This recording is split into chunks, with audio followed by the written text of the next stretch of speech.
2016 সালের প্যানেল বাতিল হয়ে গেছে। 9 বছর ধরে স্কুলে পড়াচ্ছেন, আবার পরীক্ষায় বসেছেন নতুন পরীক্ষার্থীদের সঙ্গে। হোক প্রতিবাদ লেখা কালো টি শার্ট পরে, বাঁকুড়ায় হোক প্রতিবাদ লেখা কালো গেঞ্জি পরে পরীক্ষা দিলেন শর্মিষ্ঠা দুয়ারি। প্রথমবার যখন এসএসসি দিয়েছিলাম 2016 সালে, তখন যে আনন্দ উত্তেজনা ছিল সেটা এক মুহূর্ত নেই, এখন ওটা নেই। এখন শুধু মনের মধ্যে একটা ওই ভয় তাড়া করছে যে গতবারের মতো প্রহসন হবে, আবার চুরি হবে, আবার এই দুর্নীতিবাজ সরকারের জন্য আবার প্যানেলটা বাতিল হয়ে যাবে, এই ভয়টা আছে আর কি। আবার নতুন করে লড়াই করতে শেখালো যে অন্যায়ের বিরুদ্ধে প্রতিবাদ হোক। এত অন্যায় করে এই সরকার যখন আমাদের চাকরিগুলো কেড়ে নিল, তখন আমরাও দেখাতে চাইছি যে লড়াইয়ের ময়দান ছেড়ে যাবার পাত্র আমরা নই। আমরা শেষ পর্যন্ত লড়াই করব এবং যতই দুর্নীতি করুক সত্যের জয় ঠিক হবে। পরীক্ষা দেওয়ার পর পরীক্ষার্থীদের সঙ্গে কথা বলেছেন আমাদের প্রতিনিধি অর্ণব মুখোপাধ্যায়। কি বলছেন তারা? আজকে সুষ্ঠুভাবে পরীক্ষা হওয়ার পর নিয়োগটা যে নিষ্কলঙ্ক হবে, কতটা তারা আস্থাশীল?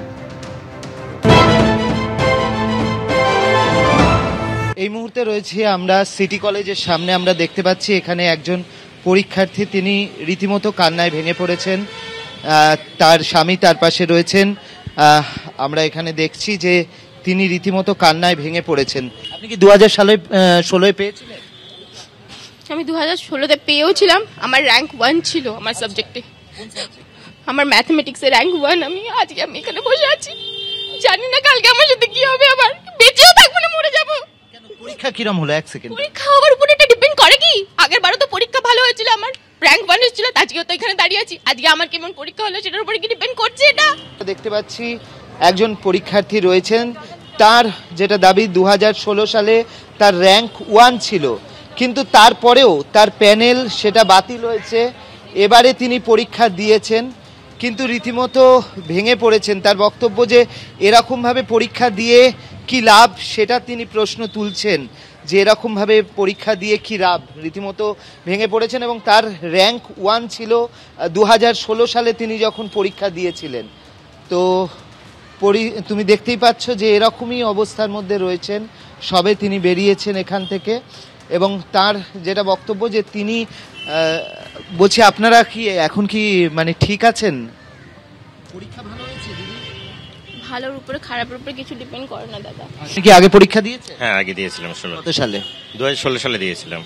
তখন কি প্যানেলে উঠেছিল না? প্যানেলে আমার 1 মার্কের জন্য হয়নি সেই সময়, এবার দিলাম, দেখা যাক কি হয়। কি মনে হচ্ছে এবারে? ভরসা করছেন? সোজা আগের বারের তুলনায় মনে হলো, এখন দেখা যাক কি হয়। কোনো ভরসা আছে? মানে 2016 যেরকম ভাবে হলো, তাতে যেভাবে দুর্নীতির অভিযোগ, সেই সমস্ত মিলিয়ে এবারে ভরসাভাবে যদি পরীক্ষাটা হয় তাহলে একটু ভরসা তো করা যেতে পারে।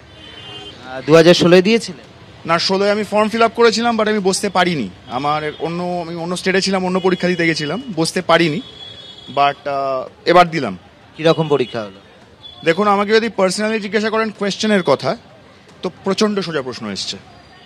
কিন্তু ব্যাপারটা হচ্ছে, এই সোজা প্রশ্ন হওয়ার যেমন একটা ভালো দিক আছে, আবার একটা খারাপ দিকও আছে। ভালো দিক এইটা যে এই কম সময়ের মধ্যে আমাদের যে ঘাটতিটা ছিল সেটা আমাদের খুব একটা বেশি এফেক্ট করলো না। কিন্তু খারাপ দিক আবার এইটা যে কাট অফটা অনেকটা কমে যাবে, যে অর্থাৎ একটা ভালো নম্বর পেয়ে, যে আমরা পরীক্ষা দিয়ে একটা আশা করি সেটা স্কুল লেভেলের এক্সাম থেকে আজ অবধি, যে একটা ভালো নাম্বার পেয়ে কোথাও একটা আমরা সিকিউর থাকতে পারবো, এই সিকিউরিটিটাও কিন্তু আমাদের থাকছে না। মানে আমরা যদি এখন 50 আপও পাই, অন্তত ইংলিশের কথা বলি, আমার সাবজেক্ট ইংলিশ, যথেষ্ট সোজা পেপার এসছে। তো আশা করছি এত সোজা পেপারে হয়তো বেশিরভাগই 50-এর ওপরে নম্বর পেলো বা 40-এর ওপর নাম্বার পেলো, সেখানে কিন্তু ভালো নাম্বার পেলেও চাকরির চান্সটা কমে যাচ্ছে।